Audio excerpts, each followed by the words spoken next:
આપણે લીંબુનું અથાણું બનાવતા શીખીશું। આવા પીળા પીળા પાકા લીંબુ લેવાના, એના નાના નાના આવી રીતે ટુકડા કરવાના। પછી એની અંદર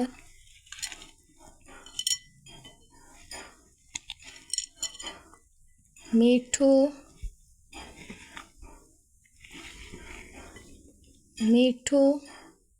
હળદર અને રાઈના દાણા નાખી અને મિક્સ કરવાનું।